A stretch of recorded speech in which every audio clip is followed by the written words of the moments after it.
여러분 안녕하십니까? 2021년 3월 29일 월요일 라이브 데스크의 이정훈입니다.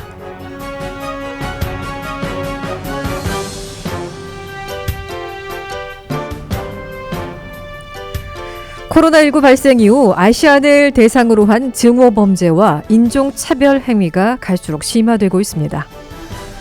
팬데믹이 시작된 지난해 3월부터 부쩍 늘어난 아시안 혐오 범죄는 이제 언어 폭력을 넘어 무차별적인 신체 폭행과 사망 사례까지 그 수위가 점점 더 높아지고 있는데요.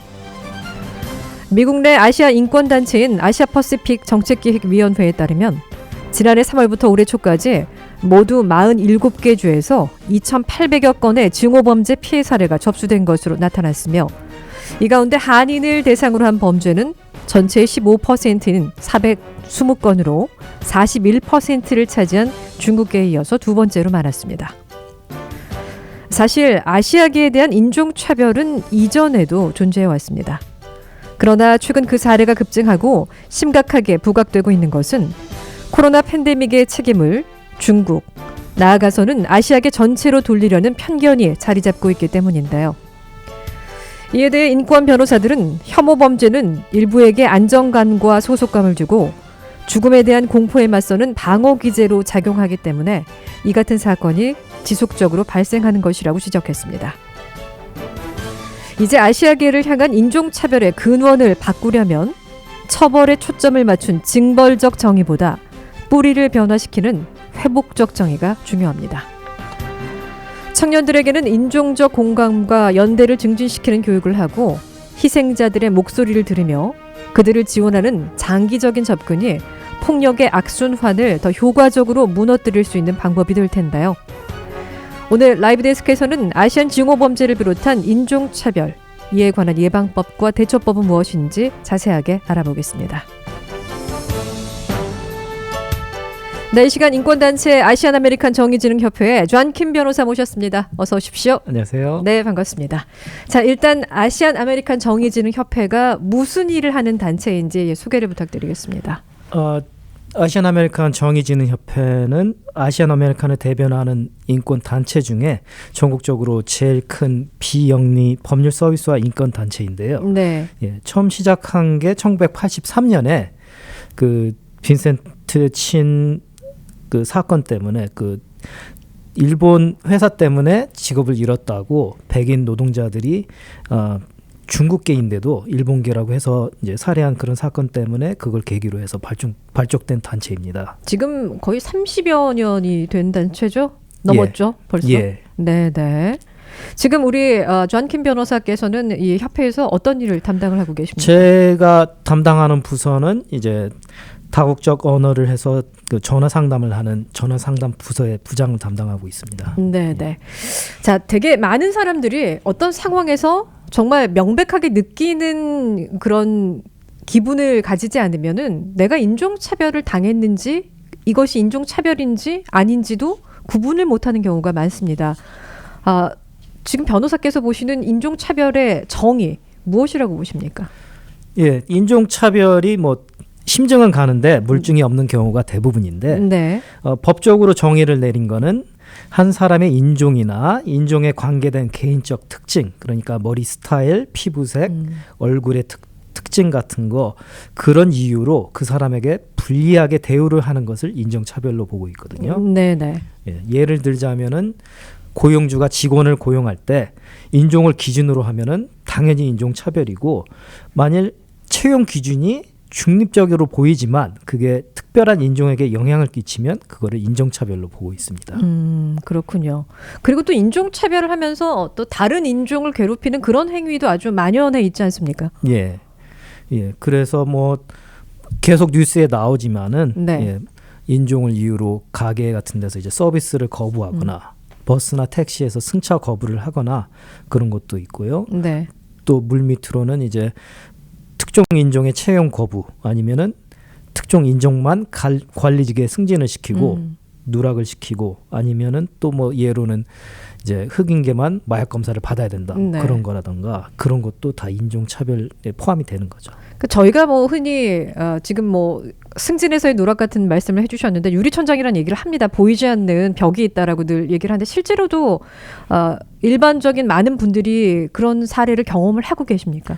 예, 제가 개인 변호사 활동을 할 때도 그런 문제로 이제 연락 오시는 분들이 많고요. 네. 예. 지금 추세도 미국의 큰 회사 같은 경우 그런 경우에 이제 그 이사회나 아니면은 이제 거의 부장급 그런 사람들은 대부분이 백인인 게 문제가 제기가 되고 있거든요. 네. 예, 자격이 충분히 되는데도 승진을 안 시켜주고 그 자리에 오히려 자기들하고 편하게 할 수 있는 그런 사람들을 승진시키는 경우가 매우 많다고 되어 있습니다. 그리고 요즘 뭐 한두 가지쯤에 SNS 안 하시는 분들이 많이 계실 텐데 이게 이제 비단 아시안들끼리뿐만이 아니라 다른 인종을 아시안이 겨냥해서 뭐 우스갯소리를 올리기도 하는데 이런 것들도 분명히 큰 문제가 될 수가 있는 거죠. 예, 뭐 SNS가 워낙 이제 많아지니까 소통을 많이 하고 그래서 뭐 10년 전에 올렸던 네. 뭐 자기 생각엔 이제 웃기고 농담이라고 생각을 해서 이제 타인종 비하하는 거 네. 그런 것 때문에 문제가 낭패를 당하고 하다못해 이제 직장에서 이제 해고당하는 경우도 있거든요. 예로 이제 팀복 매거진에서 편집장으로 이제 고용이 된 기자 출신 언론인이 9년 전에 아시아계에 대해서 이제 비하하는 내용을 트위터에 올렸는데 물론 그게 작년에 그게 불거져 나와서 그게 사과를 했는데 사과가 진정성이 있는 것보다도 뭐 옛날 일이었고 뭐 자기가 어렸을 그런 식으로 좀 무마를 하려다가 문제가 더 커져가지고 결국엔 해고가 됐어요. 예전에 그 SNS를 통해서 본인이 뭐 농담 아닌 농담식으로 올렸던 것이 거의 10여 년이 지난 지금에 와서도 예. 그게 문제로 불거질 수가 있는 거예요? 예, 아무래도 제 생각에는 이제 최근에 들어서 이런 인종 차별 문제나 그게 민감하게 네. 문제가 된다는 걸 이제 알려져 있기 때문에 그래서 그거에 발목을 잡히는 것 같아요. 네네. 예. 비단 이거는 아시안이 다른 인종으로부터 차별을 받는다고만 생각하지 마시고 우리 아시안이 타인종을 생각할 때 농담이라고 했던 이런 행동들, 어떤 코멘트들 이것도 굉장히 주의를 해야 된다는 거예요. 예, 뭐 우리만 차별을 당하는 게 아니라 또 네. 우리도 이제 은연중에 차별을 하고 뭐 중국계는 이렇다던가 뭐 그런 식으로 생각을 해서 우리도 모르게 하는 게 있는데 그거에 대해서 우리도 조심을 하고 생각을 하면서 행동을 해야겠죠. 네.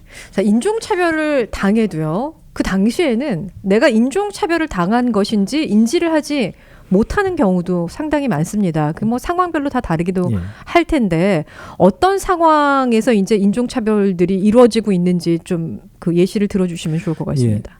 특히 뭐 그 상황에서는 바로 닥쳤을 때는 네. 뭐 당황을 했거나 해서 인지를 못하다가 나중에 생각을 해보면은 그게 인종차별이었구나 느끼는 경우가 있는데요. 뭐 대체적으로 여기서 잘하는 이제 1.5세나 2세 같은 경우에는 항상 느끼는 게 내가 교육도 받을 만큼 받았고 네. 영어도 잘하고 행동하는 게 이제 완전 미국인이라고 생각을 하는데 외국인 취급을 받는 경험이 있어요.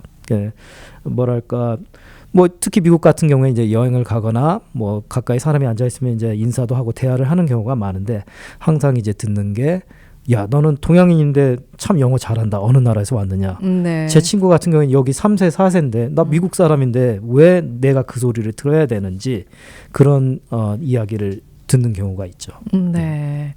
그러면 내가 인종차별의 피해를 입었다고 생각이 된다면 바로 신고를 하고 그 가해자가 어떤 법적인 처벌을 받을 수 있게끔 시스템이 마련이 돼 있나요, 현재?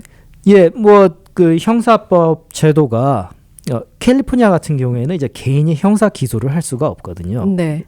범죄 행위가 있으면 경찰에 신고를 하고 경찰이 수사를 한 후에 이제 검사한테 케이스를 넘기면은 검사가 형사 기소를 할지 안 할지 결정을 하게 됩니다. 그래서 인종 혐의 범죄 같은 경우엔 캘리포니아 형사법 조항에서 422.6 그리고 420.7, 422.75 조항에서 이제 기소를 할 수 있게 네. 명시가 돼 있거든요.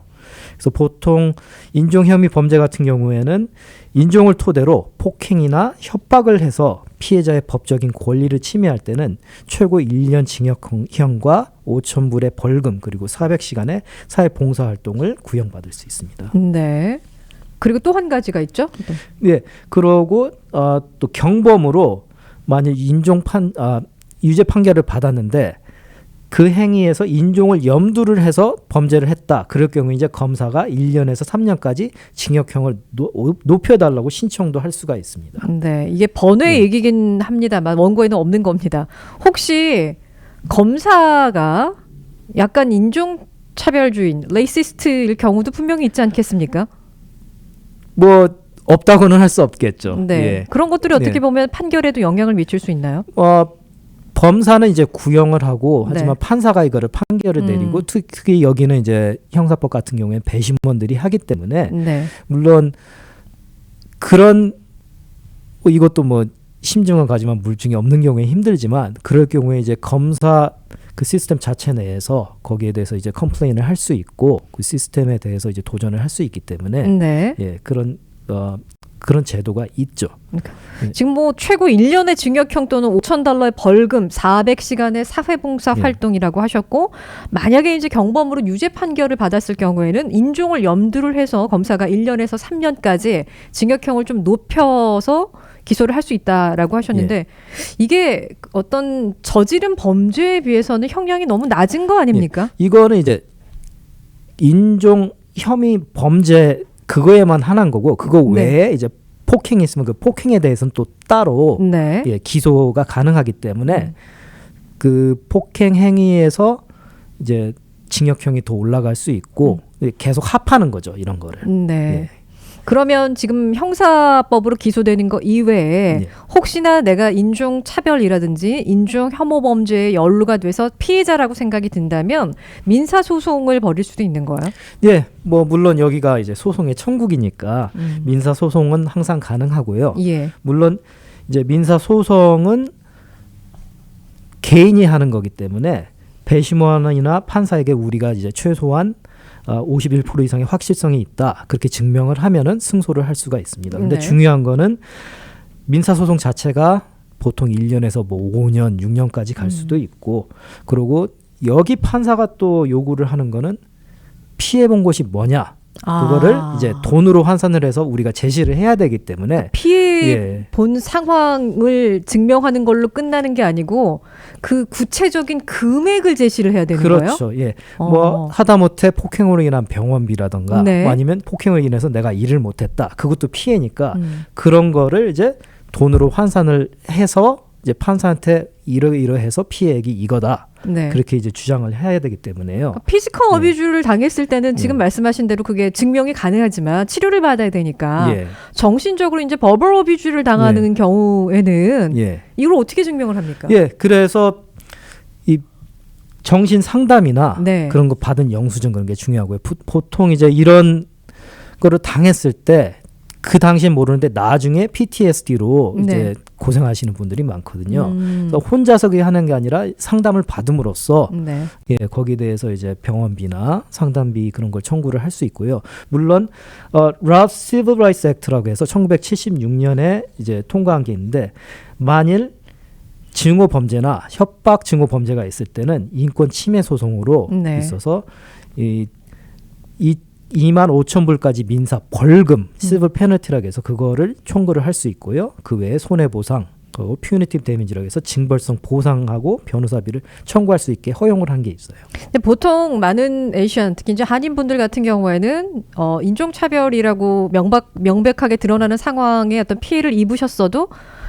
됐다, 나 하나 참으면 그만이지라고 생각을 하시던지 내가 이 이국 땅에 와서 살고 있는 내 죄지 이렇게 표현하시는 분들도 계시면서 그냥 아무 일도 없듯이 지나가는데 그러면 안 되는 거네요. 예, 뭐 참는 거, 겸손한 거 그걸 우리가 미덕으로 보기 때문에 또 귀찮아서라도 안 하시는 분들이 있는데 예, 그렇게 할수록 이게 문제가 안 되기 때문에 리포트를 안 하시면은 일어난 걸 몰라요. 네네. 그렇기 때문에 뭐 작은 거라도 이제 리포트를 하고 이런 숫자가 쌓임으로써 우리가 이거에 대해서 어떻게 대책을 할 수 있나, 그리고 정부 방침 같은 거를 네. 바꾸라고 요구를 할 수 있기 때문에 그게 굉장히 중요한 것 같아요. 근데 변호사님, 요즘은요, 그 SNS가 발달했고 모든 누구든지 다 이제 그 스마트폰을 가지고 다니잖아요. 상황이 발생하면 내가 당황해서 그 현장을 찍지 못하더라도 주변에서 찍어서 이제 SNS에 올리는 경우가 굉장히 많습니다.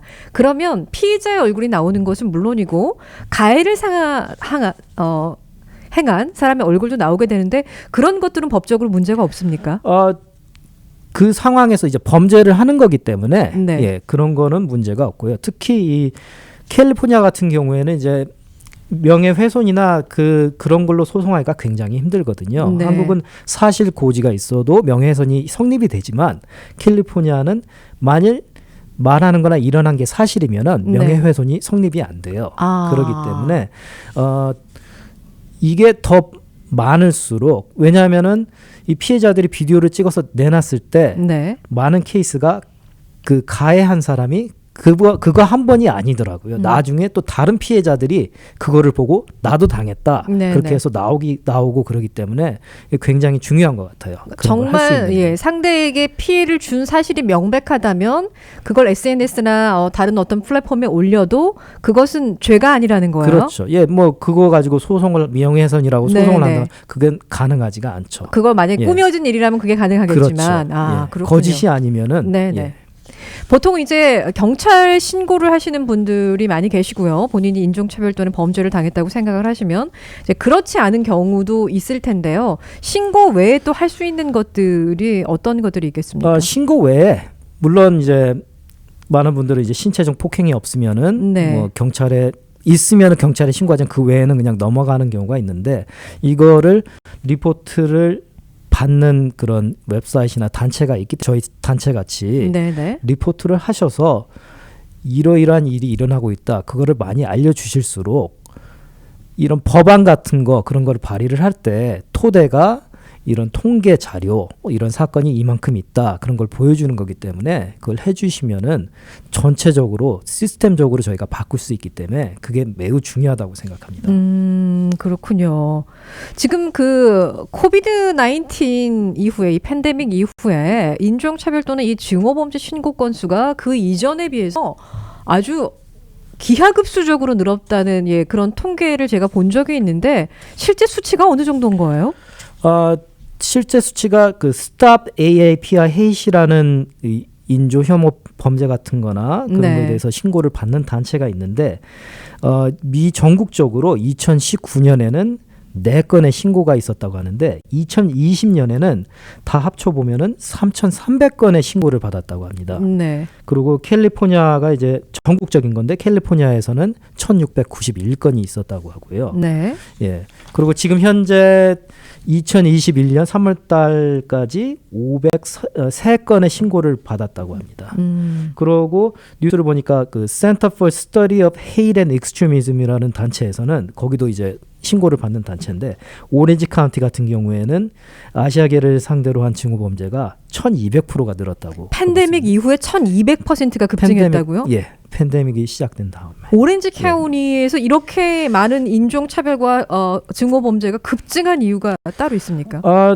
제가 보기엔 아무래도 오렌지 카운티 자체가 좀 보수적이고 백인 그 인구수도 많고 네. 그렇기 때문에, 특히 이제 한국 분들도 많이 이제 유입이 되고, UC 얼바인 그런 얼바인 지역에도 중국계, 아시아계가 많이 유입이 되기 때문에 그 충돌이 좀 많아지고 그런 것도 있는 것 같고요.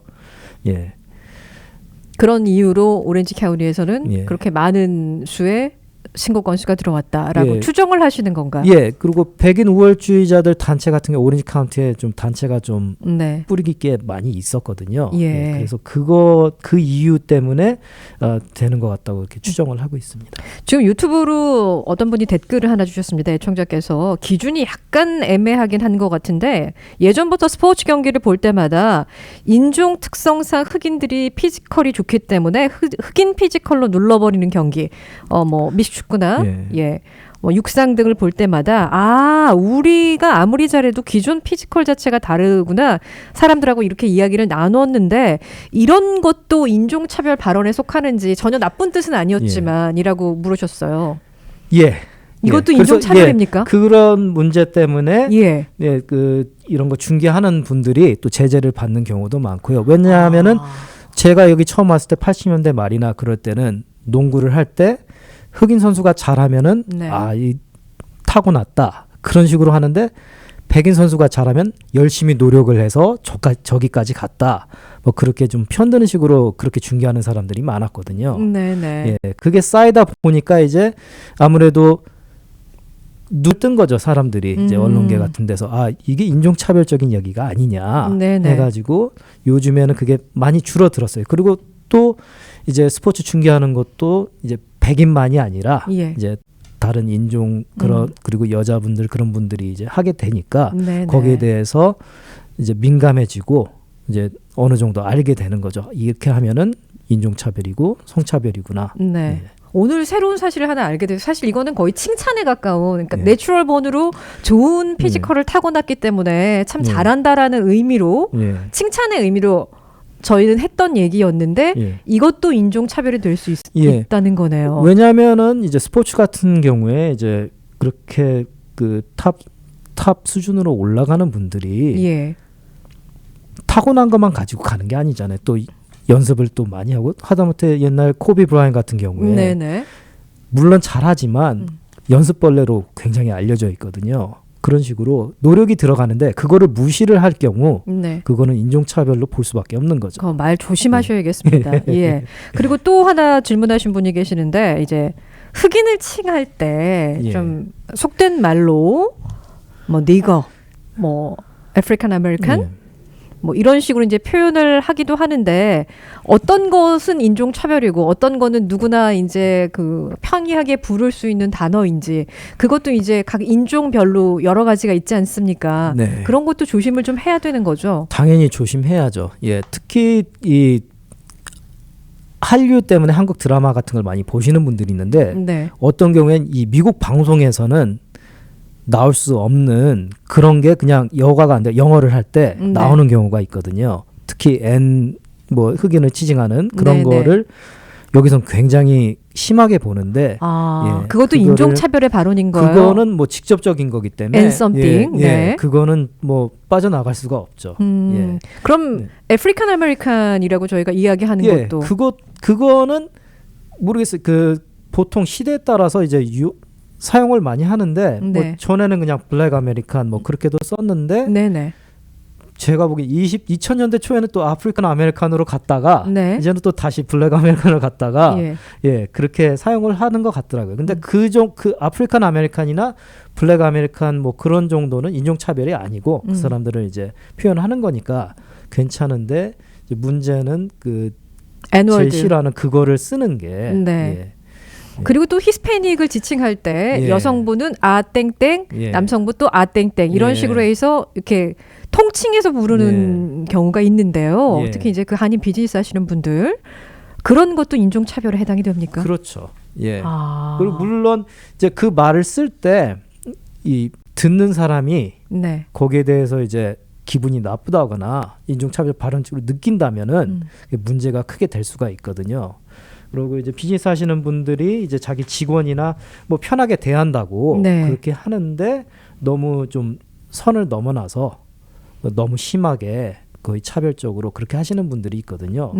그런 부분도 저희가 많이 고쳐야 될 것 같아요. 그렇군요. 그럼 그게 역으로 보면 여기 계시는 현지 분들이 에이시안을 통칭해서 그냥 칭칭충 이렇게 아주 비하해서 부르는 그거와 비슷한 맥락이라고 볼 수 있는 거예요. 그렇게도 하고 또 어떤 분들은 이제 아예 한국말로 그렇게 하다가도 이제 한국어 알아들으신 분들이 많아요. 히스패닉도 그러고 그래가지고 단박 왜 나한테 차별적 발언하느냐 그렇게 말씀하시는 분들도 있고요. 그래서 저희가 조심해야 될 것 같아요. 그렇군요. 우리가 차별을 우리도 당하는데 우리도 차별을 하지 않는 게 우리도 중요하니까요.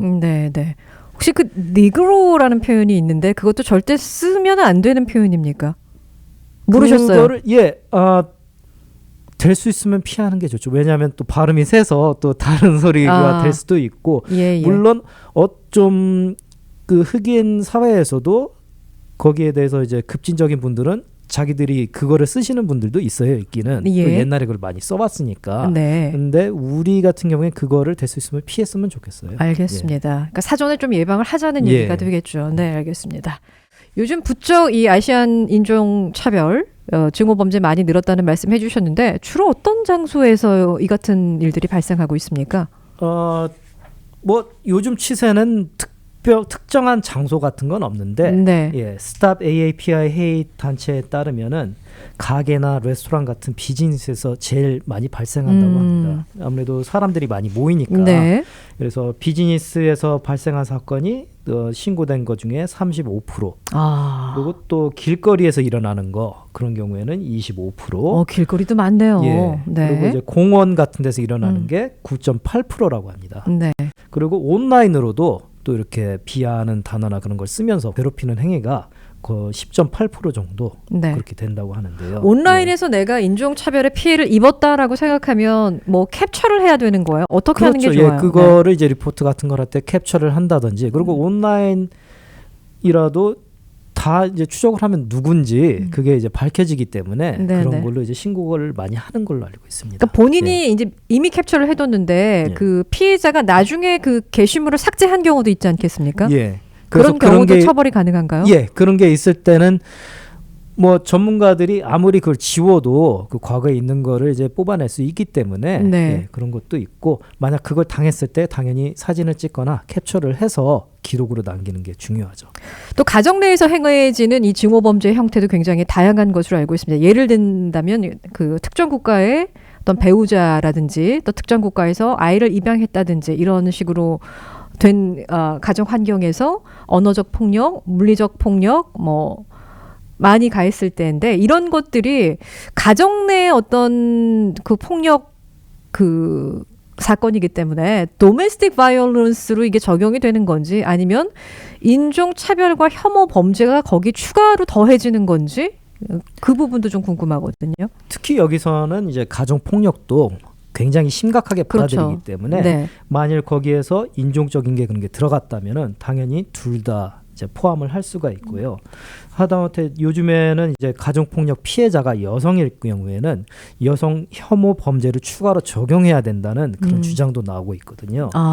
이제 이 두 가지를 가정 폭력하고 증오 범죄를 합해서 기소할지는 물론 검사의 재량에 달려 있다고 볼 수 있습니다. 네. 케이스에 따라서 또 상황에 따라서 이게 경우가 심하면은 형사 기소를 할 때 증오 범죄를 포함을 해서 형량을 늘려달라고 그렇게 구형을 할 수 있죠. 네네. 그럼 본인이 증오 범죄에 휘말렸다, 연루가 됐다고 생각했을 때 어떻게 대처하는 것이 가장 현명한 방법인지가 참 궁금합니다. 그런 상황이 되면 누구나 당황을 하게 마련이거든요. 뭐 상대가 영어로 얘기했을 때 내가 영어가 편하다면 같이 맞받아칠 수도 있겠지만 그 상대가 분노 조절이 안 되는 그런 상황일 수도 있고 언어가 잘 통하지 않는 그런 상황일 수도 있고 주변을 아무리 둘러봐도 나를 도와줄 수 있는 그런 사람이 한 명도 없을 때도 있단 말이에요.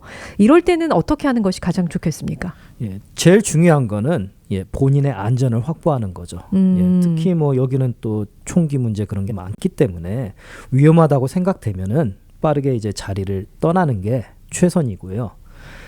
주변에 사람이 있으면은 이제 도움을 크게 요청하고 네. 911에 꼭 신고를 하고요. 또 요즘에는 이제 전화기에 비디오를 찍을 수 있으니까 비디오를 찍으면서 비디오하고 소리 같은 걸 녹음을 하고 그리고 도움을 요청할 때 불특정인 다수보다는 될 수 있으면 한 사람을 지정을 해서 도와달라고 하는 게 더 효과적이에요. 이건 좀 의외인데요. 왜냐하면 뭐 내가 소리를 크게 내서 누군가가 나를 도와주세요 해서 많은 사람이 나를 봐주고 나를 도와주기를 원하지 불특정 다수가 아닌 한 사람을 지목해서 도와주세요 해야 되는 특별한 이유가 있는 거예요? 왜냐하면 다수가 있을수록 서로 안 나서고 본인 누가 나서겠지 그렇게 하다가 시간을 지체하는 경우가 많거든요. 그래서 아예 딱 그래서 저기 파란 자켓 입으신 분 도와주세요. 뭐 그런 식으로 그렇게 지정을 하게 되면 책임감을 느끼기 때문에 그렇게 해서 나서는 경우가 많아요. 아, 그런 거군요. 예, 이런 하나의 팁으로 알고 있으면 될 것 같아요. 근데 아까 안전이 가장 우선이고 또 총기 사고가 일어날 수 있기 때문에 이런 상황에 처했다면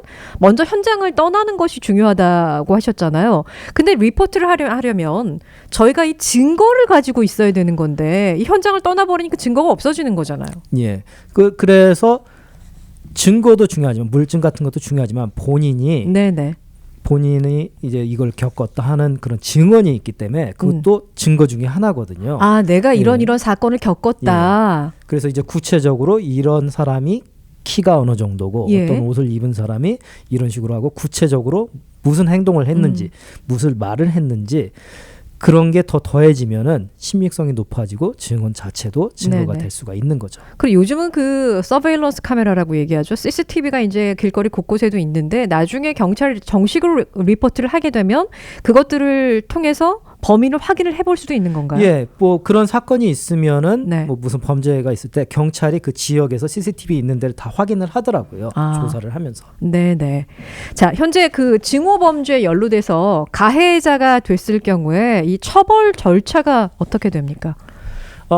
뭐 형사법하고 민사법으로 나눌 수 있는데요. 형사법 절차를 이제 거치는 경우에는 경찰이 조사를 했을 때 이게 있다 하면 바로 체포가 될 수 있고 그 다음에 보석금을 내고 뭐 재판까지 풀려질 수도 있습니다. 근데 범죄 행위가 심할 경우에는 판사가 임시 석방을 허용을 안 할 수도 있고요. 아니면은 보석금 책정 자체를 높게 할 수도 있죠.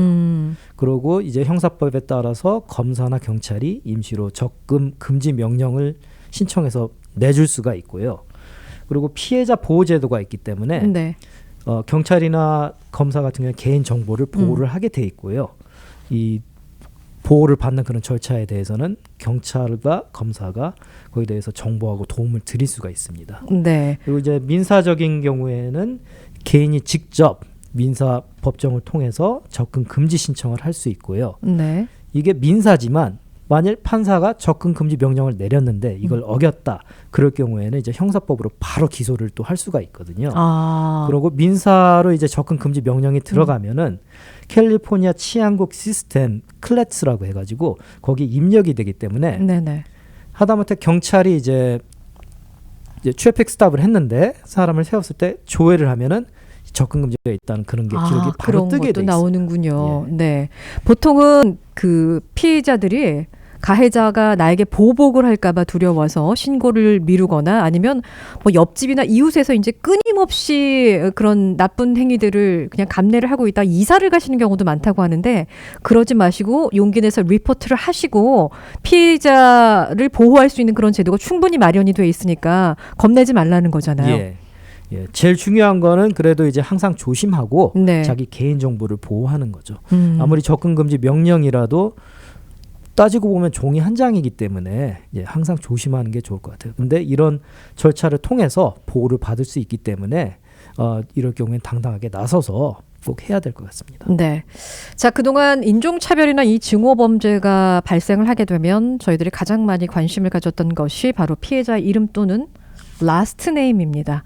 이게 이걸 봐서 이제 한인이 아닌 거라고 추정이 되면 그때부터는 내 문제가 아니라고 다들 그렇게 생각을 하셨단 말이죠. 근데 타인종들은 에이시안을 향해서 어떤 범죄를 저지를 때 그 사람이 어떤 나라, 그러니까 그 출신 국가를 따지지 않습니다.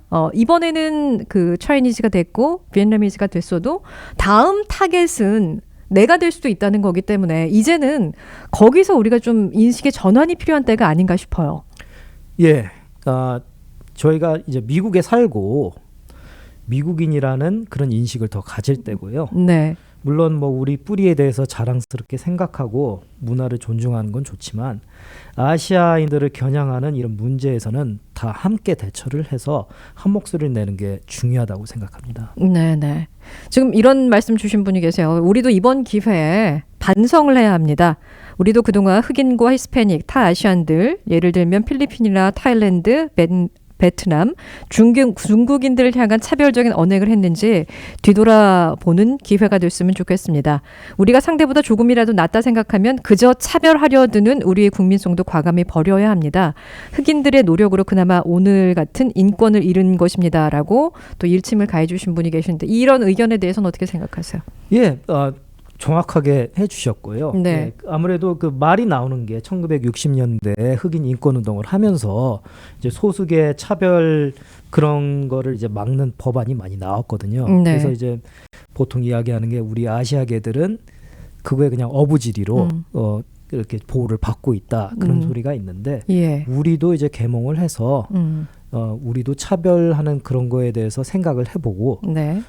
차별 당하는 그런 행위 같은 거 그런 거에 대해서 이제 리포트를 많이 해서 좀 네. 영향력을 높여야 될 것 같습니다. 이제는 같은 아시안이라면 너와 나를 가르지 않는 그런 인식의 전환이 필요한 때라는 말씀이시죠. 예. 네. 특히 미국에서는 이제 우리가 이제 아이리시나 뭐 영국계 아니면 프랑스계 그런 백인들을 솔직히 어떤 사람들인지 모르잖아요. 네.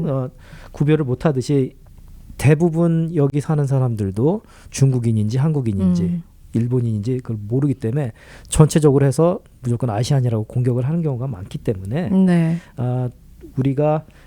특히 우리 미래 세대를 위해서라도 이런 문제에 대해서 미국에 사는 미국인 아시안 미국인으로서 이렇게 같이 한 목소리 내는 게 중요합니다. 네. 근데 뭐 일본이나 중국 등 일부 이제 아시안 국가하고는 저희가 사실 역사적으로 좀 얽혀 있는 게 많아서 뭐 개인적인 감정이 안 좋으신 분들이 상당히 많이 계실 거예요. 예, 이건 뭐 어쩔 수가 없는 일이라고 생각을 하는데 하지만 아시안이 하나로 뭉치는 거는 역사적인 어떤 사건들과는 별개의 문제가 아니겠습니까? 그렇죠. 예, 그거는 이제 한국이나 중국에 있는 그런 문제지만 우리가 미국에 사는 이상 네. 미국인으로서 그 아시아계 미국인으로서 이런 거에 대처할 때는 함께 또 뭐 인구별로 볼 때도 따로따로 해도 적은데 합해도 저희가 솔직히 적은 숫자잖아요. 그래서 같이 합하는 게 굉장히 중요하다고 생각합니다. 네. 그리고 가끔 마켓이나 이제 쇼핑몰에 가서 캐셔나 점원이 뭘 물어보면 같은 질문을 여러 번 해도 묵묵부답인 아시안들을 종종 저희가 목격을 할 수가 있습니다. 그런 상황에서는요. 상대가 내가 아시안으로부터 역차별을 당했다라고 생각할 수가 있어서 그 다음 리액션이 굉장히 거칠게 나올 수도 있는데 그런 거친 리액션을 보고 나서 그 처음에 이제 묵묵부답이었던 아시안들은 저 상대가 나를 인종차별했다고 생각하는 건데 이런 것도 좀 변화가 돼야 되는 거 아니겠습니까? 예. 뭐 오는 말이 고와야 가는 말도 곱다는 소리도 있는데 매너를 다 갖추고 그렇게 해도 차별 행위를 당하는 사례가 많은데 우리가 다른 인종에 대해서 은연중으로 이렇게 낮춰보거나 그러면은 그 문제가 생길 수 있죠. 그래서 우리가 다른 인종에 대해서 우리의 자세를 다시 돌아보는 것도 네. 중요하다고 생각합니다. 저희 라디오 코리아에서 지난주 토요일에요. 그 아시안 증오범죄 근절 그 대규모 시위 현장을 생중계를 했습니다. 예, 생중계를 했는데 그때 중계할 때 그 유튜브 댓글을 통해서 어떤 분이 이런 말씀을 해주셨어요. 왜 아시안을 공격하면 안 되는지가 아니라 왜 인종 차별을 하면 안 되는지를 알려주는 그런 계기가 됐으면 좋겠다. 이런 행사가. 네. 예. 인종 차별이라는 게 너무 뿌리가 깊고 그러기 때문에 우리가 무엇이 인종차별이고 우리가 하는 행위가 이거는 인종차별 그거를 알 수 있는 그런 계기가 됐으면 좋겠습니다. 네, 알겠습니다.